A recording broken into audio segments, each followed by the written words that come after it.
할렐루야. 벌써 또 12월에 셋째 주 수요 예배를 또 하게 됩니다. 계속된 추위 때문에 더 움츠려지게 되었고, 또 코로나 때문에 어찌할 수 없이 또 방콕할 수밖에 없는 현실 속에 있음이 참 안타까웠지만, 그래도 여전히 하나님께서 지켜주시는 그 놀라운 사랑의 역사 속에 오늘 또다시 하나님이 여시는 또 수요 예배를 맞이하게 되었습니다. 이 한 예배 가운데에도 풍성한 은혜로 각각의 처소에서 하나님의 생명의 은혜를 힘입기를 주님의 이름으로 소원합니다. 우리 기도하겠습니다. 참 좋으신 하나님, 오늘도 우리에게 수요 예배로 인도하여 주시고 열어주시니 감사합니다. 환경이 어렵고 또 심히 불편한 가운데 놓여 있는 이때일지라도 그래도 여전히 하나님께서 우리를 사랑하사 이와 같이 지키시고 보존하여 주셨다가 주의 영광의 얼굴을 배울 수 있는 예배자로 세워주시니 진실로 감사합니다. 이 한 예배 속에 하늘의 영광으로 가득 채워 주옵소서. 주의 생명으로 풍성하게 하여 주옵소서. 막혔던 모든 문제가 열려지게 도와주시고 해결받는 이적의 열매가 우리의 삶 가운데 맺혀지게 하여 주옵소서. 주의 영광 중에 예배 성공하기를 소원하옵고 예수 이름으로 기도하옵나이다. 아멘. 오늘 함께 부를 찬송은 찬송 122장입니다. 이제 성탄절을 앞두고 있기 때문에 우리 성탄을 기뻐하면서 우리 찬송하도록 하겠습니다. 찬송 122장입니다.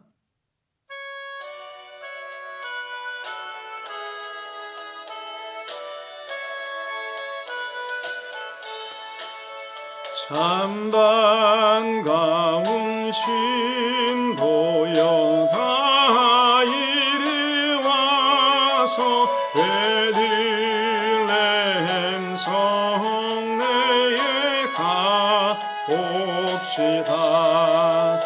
저 고요에 놓이신 아기를 보고 엎드려 절하세 엎드려 절하세 엎드려 절하세 구세주 남네 저 천사여 찬송 높이 불러서 온 광활한 천지를 울리게 해. 주 하나님에게 늘 영광 돌리고 엎드려 절하세 엎드려 절하세 엎드려 절하세 구세주 남네 이 세상에 주께서 강생할 때에 참신과 참사람이 되시려고 동정녀의 몸에서 나시었으니 엎드려 절하세 엎드려 절하세 엎드려 절하세 구세주 남네 여호와의 말씀이 육신을 입어 날 구원할 구주가 되셨도다. 늘 감사한 찬송을 올려보내고 엎드려 절하세 엎드려 절하세 엎드려 절하세 구세주 남네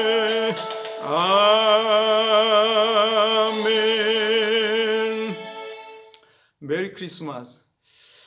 주 예수 이 땅에 오신 그 은혜와 은총 역사가 온 누리에 펼쳐지고 우리의 영혼 가운데, 우리의 심령 가운데 넉넉하게 임하시기를 주님 이름으로 소원합니다. 오늘 함께 나눌 말씀은 마태복음 1장 21절로 23절까지의 말씀입니다. 마태복음 1장 21절로 23절까지의 말씀을 우리 다 같이 합독하도록 하겠습니다. 큰 소리로 시작. 아들을 낳으리니 이름을 예수라 하라. 이는 그가 자기 백성을 저희 죄에서 구원할 자이심이라 하니라. 이 모든 일에 된 것은 주께서 선지자로 하신 말씀을 이루려 하심이니 가라사대 보라 처녀가 잉태하여 아들을 낳을 것이요 그 이름은 임마누엘이라 하리라 하셨으니 이를 번역한즉 하나님이 우리와 함께 계시다 함이라. 아멘. 이제 이틀 후면 우리를 죄에서 구원하려고 예수님께서 이 땅에 오신 기쁜 성탄절입니다. 제가 어릴 적 그 성탄절을 한번 이렇게 추억해 보니까요, 우리 아버지 어머님은 예수를 믿기 그 전이었음에도 불구하고도 이제 제가 교회를 다닌다는 그 이유 때문인지는 모르겠지만 이제 그 성탄절 전날 밤에 새벽에 이제 새벽송으로 이제 도는 모습들을 이제 보게 되었습니다. 그 가운데 이제 우리 집에도 새벽송으로 이제 돌게 되어서 우리 집 앞에 이제 머물게 되면 이제 고요한 밤 거룩한 밤 찬송으로 이제 부르는 소리가 들리지 않겠습니까? 그러면 예수 믿지 않았던 우리 아버지도 그때 밖에 천막 밑에 불을 켜주고 그분들을 이제 반겨주셨던 그런 모습이 납니다. 생각이 납니다. 그리고 이제 이후에 이제 제가 예수를 만나고 난 이후에 초등부 이제 교사가 되어서 이제 열심히 섬기고 있었던 그때입니다. 성탄 전야가 되면 이제 각각의 교사들과 또 이제 집사님들이 이제 밤새도록 그 예배당에 모여서 떡국떡 끓여 먹고 교제를 나누고 또 사랑의 선물을 나누기도 하고 있습니다. 그리고 이제 새벽녘이 되면 새벽송으로 이제 도는 겁니다. 근데 이제 시골이었기 때문에 각각의 이제 그 마을들이 멀리 떨어져 있었거든요. 그러면 시체말로 산을 넘어서 가는 겁니다. 한 가정의 그 새벽송을 돌기 위해서 정말 산을 넘고 또 이렇게 논을 건너서 이렇게 새벽송으로 이제 불러줍니다. 그리고 새벽송이 다 끝나고 나면 축복 기도를 해주고 그 가정을 위해서 이제 복을 빌어주고 이제 왔죠. 그러면 믿는 믿음의 가정에서는요, 새벽송이 끝날 쯤 되면은 그 가정에서 선물 보따리를 이렇게 안겨줬어요. 과자, 뭐 기타 뭐 선물 조그마한 선물들 이렇게 주셨거든요. 그럼 그걸 이제 다 이렇게 메고 옵니다. 가지고 와서 다음 날 성탄절 예배할 때 주일학교 학생들에게 이렇게 나눠줬던 그런 모습들이 생각이 납니다. 정말 기쁜 성탄절이라고 생각이 됩니다. 요즘에는 코로나 때문에도 더욱더 그렇거니와 국가적으로나 또 교회적으로도 힘듦의 연속인 이때이지 않겠습니까? 그렇지만 지금 이때라 할지라도 주님이 탄생하셨다라는 그 참 기쁨의 좋은 소식이 모든 사람에게 전해지는 복된 성탄절이 되기를 진실로 소원합니다. 우리 예수님은 죄와 사망 그리고 가난과 질병 또 저주에서 우리를 구원하시려고 이 땅에 오셨습니다. 그런데 과연 예수님은 죄와 사망 또 가난과 저주에서 건져주시기 위해서만 오셨을까 하는 것입니다. 만일 이런 예수님만 믿는다면, 곧 우리를 죄에서 구원하신 예수님만 믿는다면 우리는 하나님의 자녀의 축복을 절반밖에는 누리지 못하는 경우를 갖게 될 것입니다. 왜냐하면요, 그것은 임마누엘 하러 오신 예수님을 누리지 못하기 때문입니다. 구원하러 오신 예수님 쪽으로만 치우친 경우가 되고 만다라는 거죠. 그래서 오늘 본문에 게시된 메시아의 이름이 몇 개입니까? 두 가지로 나옵니다. 하나는 예수라는 이름입니다. 아들을 낳으리니 그 이름을 예수라 하라 이렇게 말씀하셨죠. 그가 자기 백성을 그들의 죄에서 구원할 자이심이라 라고 그렇게 기록하고 있습니다. 그리고 또 하나 이름은 또 무엇입니까? 보라, 처녀가 잉태하여 아들을 낳을 것이요 그의 이름을 임마누엘이라 하리라 하셨으니 이를 번역한즉 하나님이 우리와 함께 계신다 하는 뜻이었습니다. 그러니까 결국은 예수께서 이 땅에 성탄하신 그의 이후의 의미는 우리를 죄악에서 구원하시고 사망에서 건져내시고자 원하심으로만 오신 게 아니고 더하여서 임마누엘 하시고자 원하여서 오신 것입니다. 그래서 우리 그리스도인들은요, 명확한 신앙이 필요한데 그 탄생, 예수 그리스도의 탄생의 기쁨의 역사가 뭐냐? 예수 이름으로 오신 것만 기뻐하는 내용이 아니라 바로 임마누엘로 함께 하시고자 원하여서 오신 그 하나님의 탄생을 기뻐하고 감사하고 하나님께 영광을 돌리는 그런 신앙의 모습이어야 되는 것입니다. 그래서 예수라는 이름은 자기 백성을 죄에서 구원하신다는 뜻이지만 임마누엘의 하나님은 하나님이 우리와 함께 계신다라는 그런 뜻 아니겠습니까? 그래서 우리는 정말 예수 그리스도의 이름과 임마누엘의 이름으로 이 땅에 탄생하신 그의 사랑으로 충만히 채워지는 아름다운 역사의 길을 소원합니다. 그래서 오늘은요, 이 마태복음 1장 21절로 23절까지의 말씀을 가지고 그의 이름 임마누엘이라는 그 설교의 제목을 가지고 정말 임마누엘로 임하신 그 성탄의 의미를 좀 더 구체적으로 살펴보고자 합니다. 그래서 이 성탄의 의미를 임마누엘로 임하신 그 성탄의 의미를 좀 더 곱씹어 보고 일평생 주님과 함께 할 수 있는 복 있는 삶의 터전이 펼쳐지기를 소원해 봅니다. 먼저 된 것은 임마누엘은 잘 아시는 것처럼 우리와 함께 하시는 하나님의 사랑이십니다. 이것이 성탄절을 통해 우리에게 시종일관 선포하고 있는 메시지의 핵심 아니겠습니까? 예수 그리스도는 임마누엘로 이 땅에 오셨고 또 우리와 함께 하시는 하나님의 모습으로 이 땅에 탄생하신 것입니다. 죄악으로 가득 찬 이 세상에서 하나님이 우리와 함께 하신다는 것은 참으로 놀랍고 복된 은혜가 아닐 수 없습니다. 왜일까요? 전능하신 하나님께서 언제나 함께 하시기 때문입니다. 우리는 결코 혼자가 아니라는 사실 때문입니다. 아무리 힘들고 어려워도 하나님이 우리와 함께 하시면 든든하고 다시 일어설 수 있는 용기를 얻게 된다는 것입니다. 모든 사람이 나를 다 떠나버린다면 어떻게 될까요? 외로움으로 가득 차게 될 것입니다. 많은 재물과 건강을 잃어버린다면 어떻게 될까요? 두려움 속에 함몰되고 말 것입니다.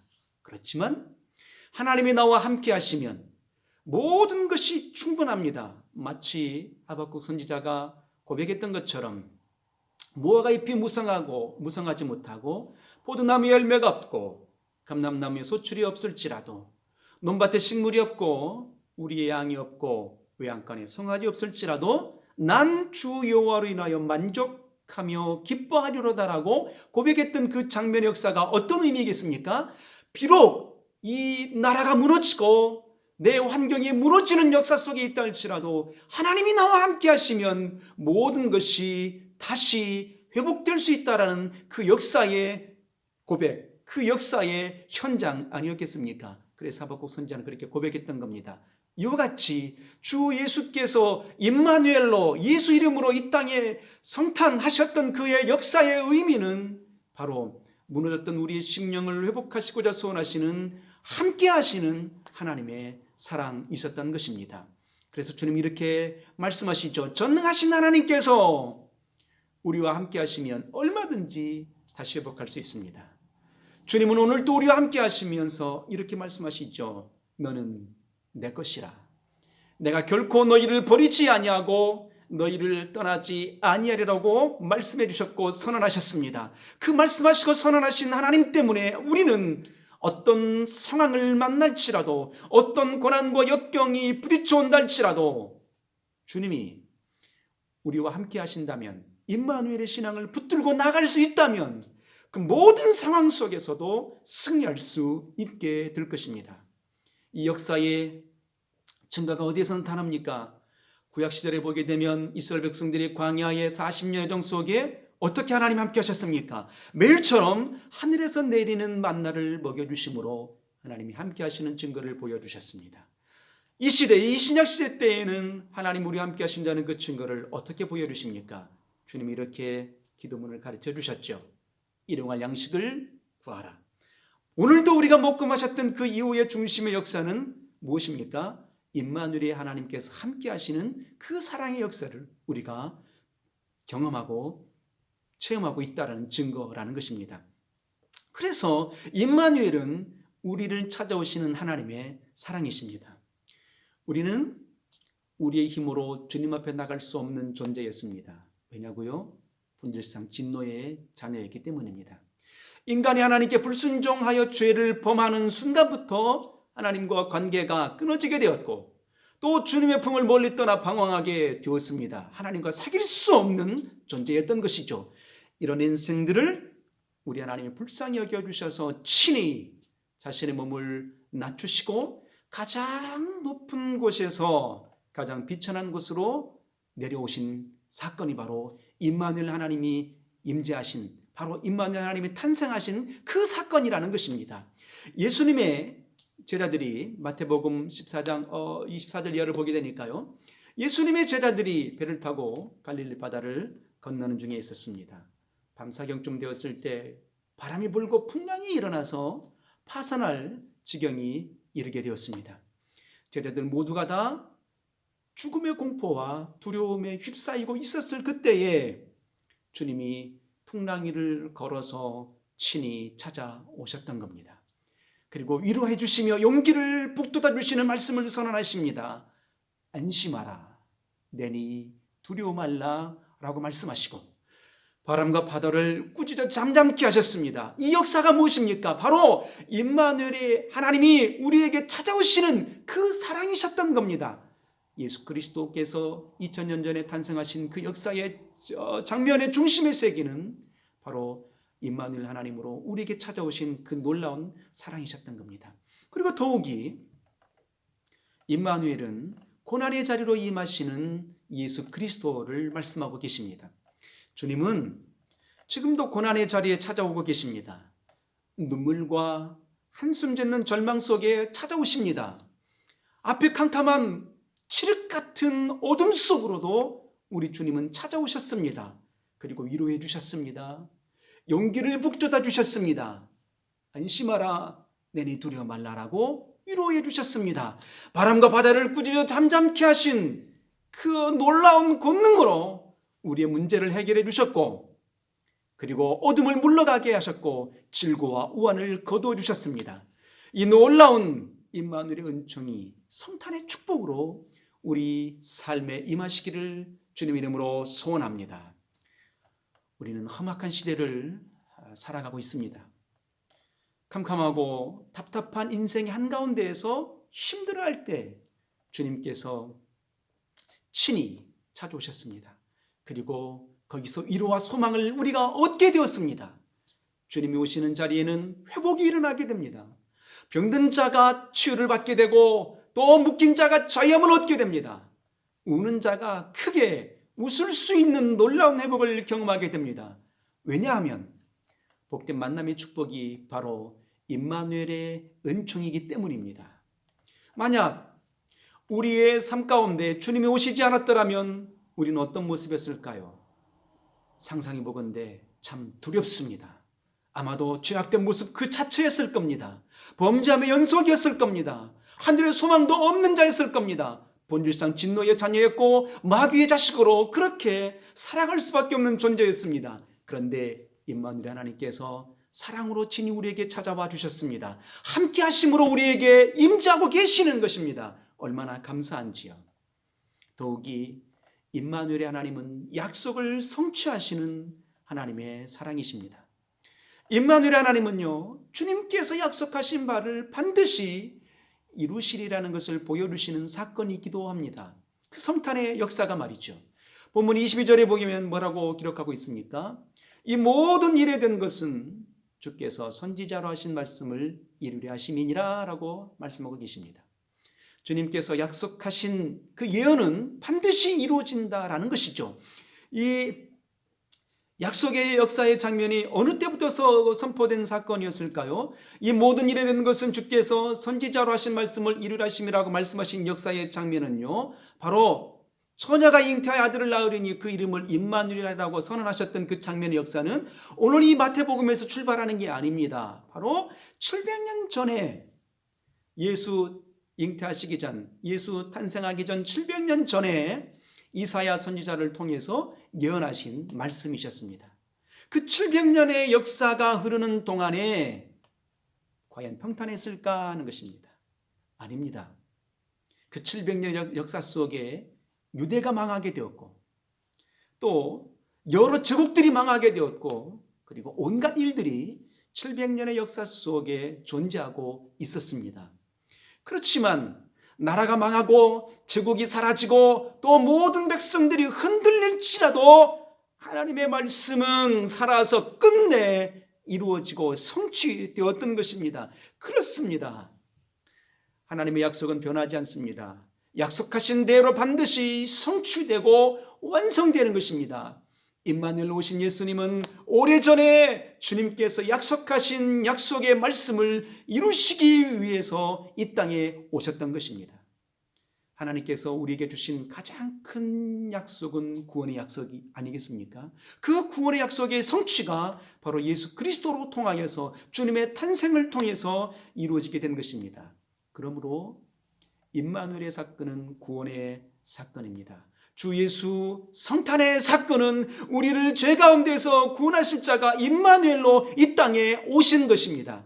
이것이 성탄이 우리에게 주는 복된 소식입니다. 가장 큰 축복입니다. 임마누엘 하신 하나님께서 우리 절망 속에 놓여있는 우리의 삶 가운데 임하신 것입니다. 이것이 얼마나 감사한 역사인지요. 그래서 우리는요, 예수 이름으로만 오신 하나님을 섬기면 안 되는 겁니다. 임마누엘로 오신 하나님을 우리가 그렇게 같이 섬기게 될 때 하나님은 우리를 떠나지 아니하십니다. 우리 가운데 좌정하여 주시는 겁니다. 흔들릴지라도 어둠 속이라도 성취하시는 하나님께서 찾아와 주시고 다가와 주시는 것이죠. 보십시오. 임마누엘로 성탄하신 하나님 어떤 하나님이십니까? 바로 우리와 함께 하시는 하나님의 사랑이십니다. 임마누엘로 성탄하신 하나님은 어떤 하나님이십니까? 바로 임마누엘로 찾아오신 하나님의 사랑이십니다. 임마누엘로 성탄하신 하나님은 어떤 하나님이십니까?